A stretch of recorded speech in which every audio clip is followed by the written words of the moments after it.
Oh, yeah. Hey everybody, just a quick update. Please give a name and affiliation before you ask your question. Then especially. Dan, you said you didn't want that. I know it. I thought we stopped at an Adam's fine. It is. It's really cool to see to be here tonight and to see a lot of you.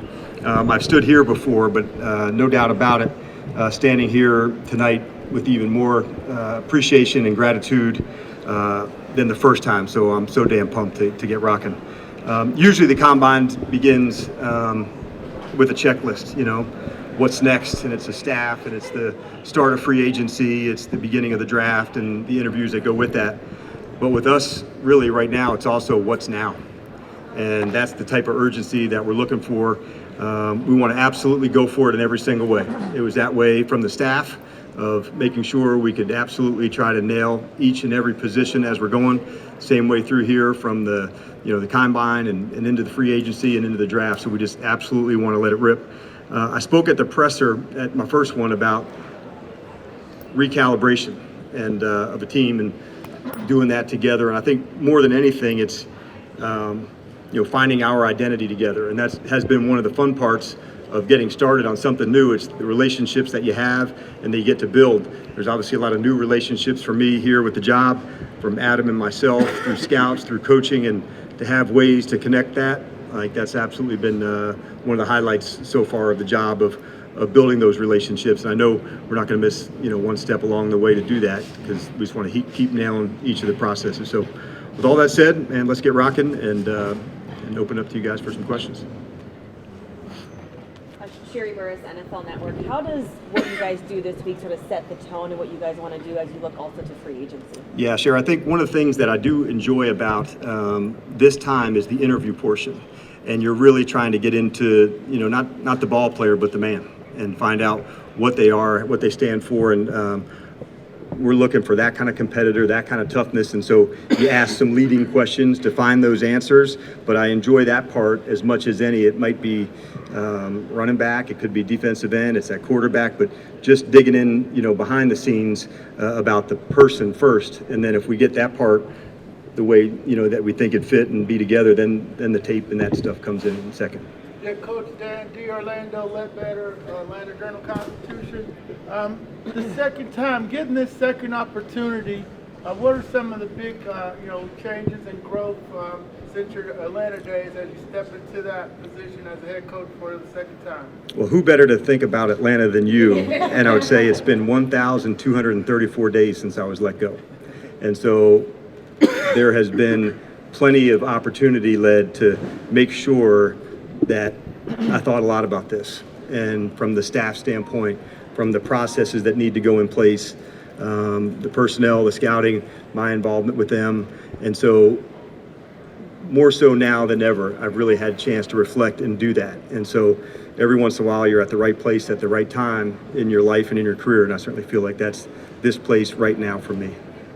Clarence Silver was piggybacking on what D-Led was talking about. What did you learn in Dallas? What did you learn from Mike that's going to help you in this role going forward? Yeah, I think it was an absolute awesome experience for me, and for a number of reasons. One, from a defensive standpoint, to go in and say these were changes I had to make. So it was almost like in a microcosm of the changes I had to make. I started on the defensive side. I started on those things that I could do better, and so I took a shot at doing that. Certainly from Mike, I learned a lot, all the way from philosophy of a team, of a staff, of a program, of a locker room, and all the important markers along the way.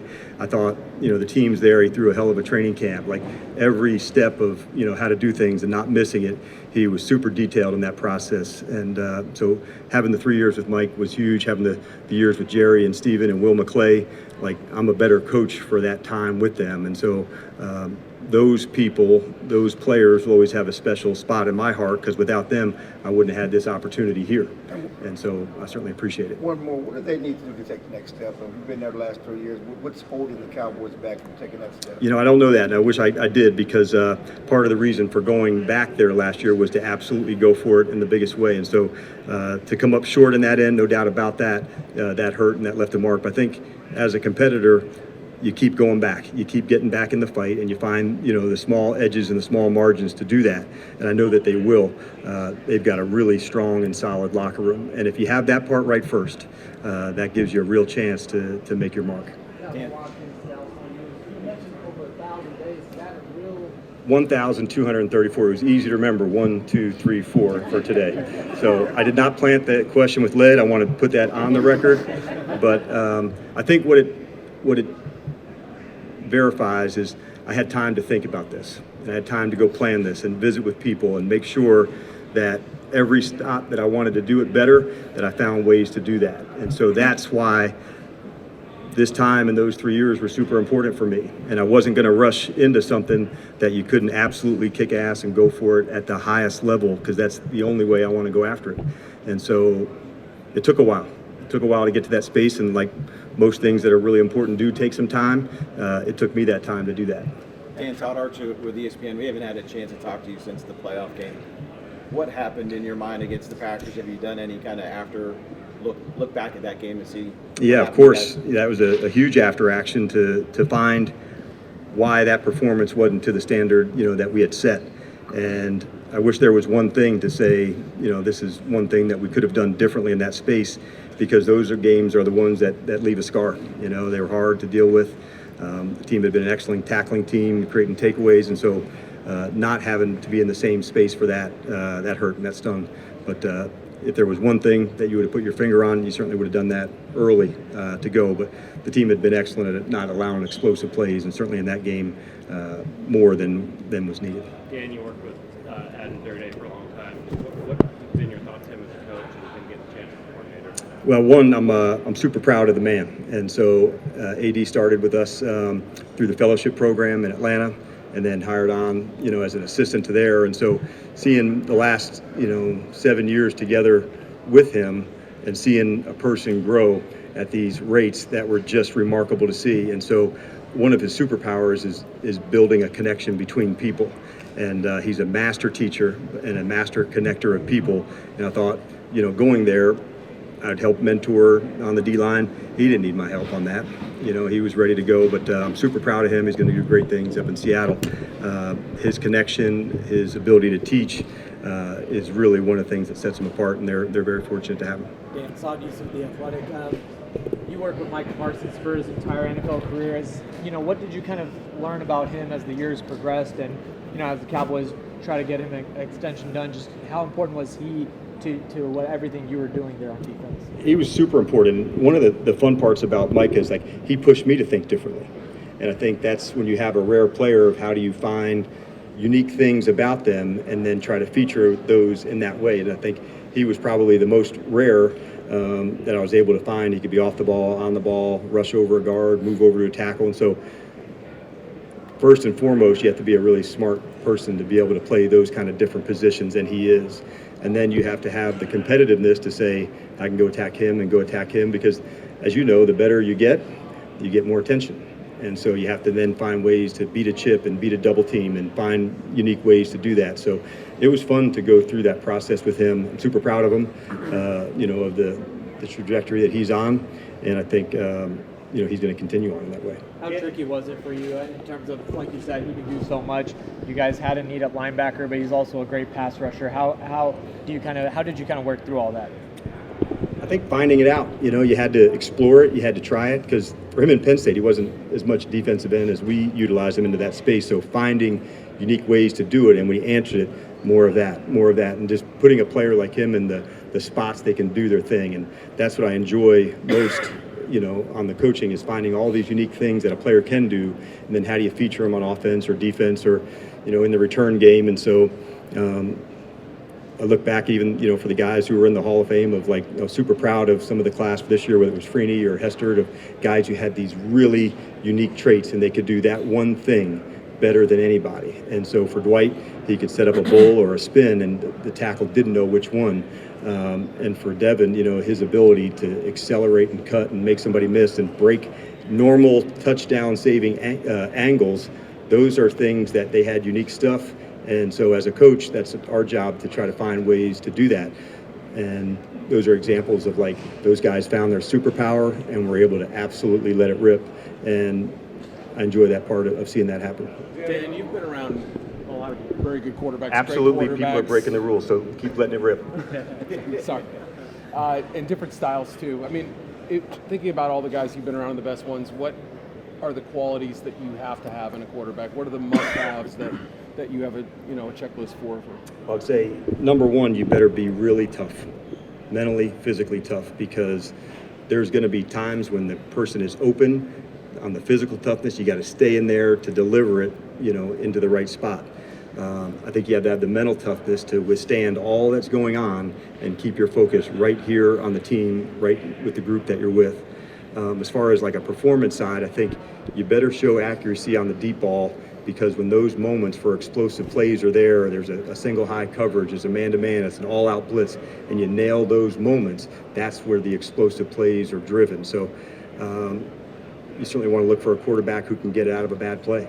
In our NFL, it doesn't just all time up evenly. I think if you guys look at the stats, we had more mobile scrambling quarterbacks this year than maybe at any time over the last 20 years. And so a lot of that is when a play breaks down, they can go create and get on the move to go. And so how do you speed up when a blitz is coming and it's not there yet and you buy time to let that happen? Those are traits that are hard to measure. They're not accuracy. How do you get out of a bad play? There's not a metric for that. How do you speed up a throw that the blitz is coming? It's not quite there yet, but you have to get rid of it early because you're about to get drilled. Those are things that you look for. And so that's why at that position, the tape, you have to find that. You have to get out of bad plays. You got to be able to speed up. You got to show that kind of toughness. And there's all sorts of ways to look at it. I can certainly remember during my time in Atlanta inviting Ron Wolf down to training camp just so I could spend 2 days with him evaluating quarterbacks that were in that year's draft. What did you see and what did it look like? And I can remember we were watching one player and there was an interception and he had said, wind that back. And I was thinking he was thinking about the interception. No, you could let it run now. And it was to see how hard was the player going after that had the interception. So he wasn't looking at the mechanic of the throw, he was studying the person and the competitiveness of stuff. So I think there's a lot of details that go into that position. We'd probably have a really long press conference on it, but it's also what makes my job and Adam's job really fun, to make sure you're finding somebody with rare, unique stuff and then develop it over and over and over. Dan, you talked to Seattle. Did you feel like things got closer at all with the Seahawks, or how did you feel like that went? I think I'm where I'm supposed to be. Well said. You got time for 3 more. Reminder, name and affiliation, please. Sure. Travis May, A to Z Sports. There's been lots of speculation as to who the quarterback will be for y'all this coming season, but who do you both expect and need to step up on the offensive side of the ball to help that quarterback? Well, I think on any team, and certainly one that we want to be a part of, to say the run and the play pass, that really has to go hand in hand. And so that's where a lot of the explosive plays comes. Big run, then it comes back to a play pass. So having that kind of balance is super important. So for all of us, we certainly, obviously there's some good skill players on the team, but allowing the run game to flourish makes some of the big explosive passes come to life. So having that balance, having the ability to run the ball, now play passes, now big plays that come off it, that's balance. And if you can get that part right, those are the hardest teams to go against, because if you're just one or the other, most good defenses can find a way to do that. But if you have the balance, move a quarterback out of the pocket, make it look like a run, that's when you make it the most challenging. Time for 2 more. Sam Fortier with the Washington Post. Is there anything specifically that you guys do that's maybe a little different to get the most out of these interviews? I don't know if it's anything different, but it is one that having the ability to have as many touch points as you can. So even if some of our coaches are back in Washington doing that and do nighttime Zoom, so Adam and I in a room, now a Zoom, then some video, the college scout who's in the area. So I think just finding those spaces to go, but more than anything, this is almost the first touch point in a lot of spaces to get to know the man. And there'll be other ones. There's, the pro days and visits there and 30 visits. So there's a lot obviously that goes into it. And we want to make sure that we're not going to be for everybody. Like, we were looking for absolute guys that are willing to go for it and show that kind of toughness and speed and finishing ability. And so that's going to be a priority for us. And so we want to make sure that each and every guy that has their specific role of how they'll get it on with us. Last one. Sorry, do you still find value in having folks here physically at the combine versus just doing everything remotely? I do, and I think the best parts of the combine are those interactions with the players. And so the on-field stuff is easy to see now. It's on high-def TV. You can see movement to stuff, but getting to know, the ball player, what he's about, what's his why, what are the things that drives him, if there was something that had jammed him up in the past, who would be coming with them, if they moved to this city, just knowing their family backgrounds. And it's very complex for a player coming out today. And they've been exposed to NIL deals from college. They've been exposed to transfer portals. And so I think the player who's coming out today, they have probably a deeper story in some aspects than others do. And I think it makes those connections, Nikki, even more important to find out, why'd you stay when everybody said to go or you weren't the starter? And I think those kind of examples of resilience and finding ways, or conversely, a player that had to go to another place to find their opportunity, there's just more stories and more depth to it, Nikki. So I think that, to me, is where it is. The evaluations with Adam and his guys on the physical traits of the players, that's going to stay consistent no matter where we're at. But finding who the person is inside the helmet, inside the rib cage, that starts in moments like now. All right, thanks, Coach. Appreciate it. All right, you guys have a good one. Thank you, Coach.